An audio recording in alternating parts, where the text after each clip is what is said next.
Campbell couldn't resist going back to Zach's house one more time. At this point in time, Campbell testified that he saw the police at Zach's house and drove home. Michael Campbell claimed in his trial testimony that Zach's house was on the way home from Sadie's, but in fact, it was not on the way at all. Zach's brother Solomon discusses this in the following clip. If you're following along with the evidence photos, this map can be found for reference. Sadie's home was right over here. Okay? So Sadie used to live right here. This is right next to another major freeway that comes down the west side of Milwaukee. Right there. So if Michael Campbell were to be using his GPS after driving from Zach to Sadie's house, he would have then taken GPS home right down the freeway this direction, completely avoiding Zach's house again. But that's not what he testified to. He testified to the idea that he drove back past Zach's house because that was the way home from visiting Sadie's house to then drive back down to Kenosha. You testified on direct examination that you had returned back to Mr. Anderson's home?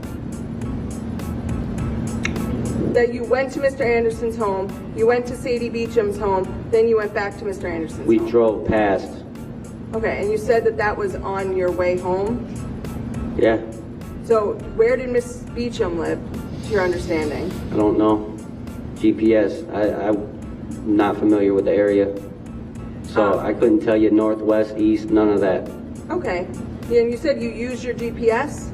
Yes. On your phone? Probably yes. So your phone record should show you in those locations? Should.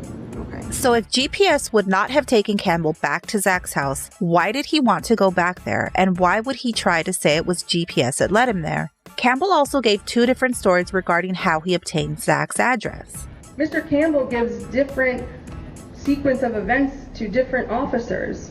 The first officer he talks to about how he got Mr. Anderson's address, he tells them that he reached out to Miss Patterson and Miss Patterson gave her that information.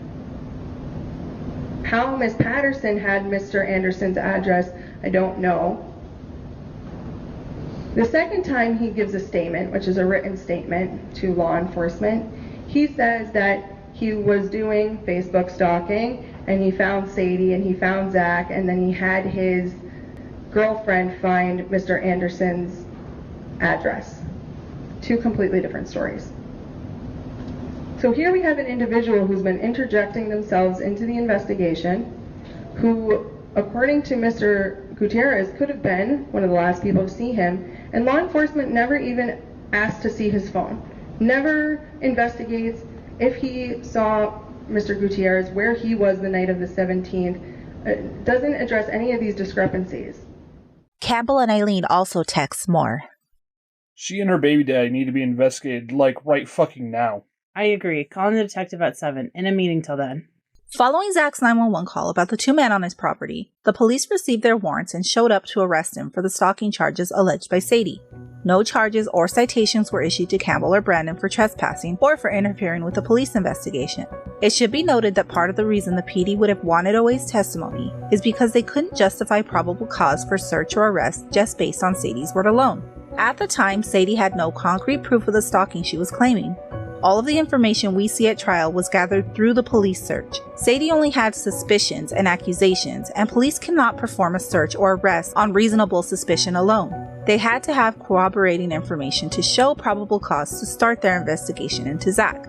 Is this why Sadie was so eager to leave the crime scene earlier? Was she buying herself some time to speak with OA to make sure her claims would be corroborated? I don't really know what this is, but I didn't do it. I'm innocent, Judge. Not guilty. I'm innocent.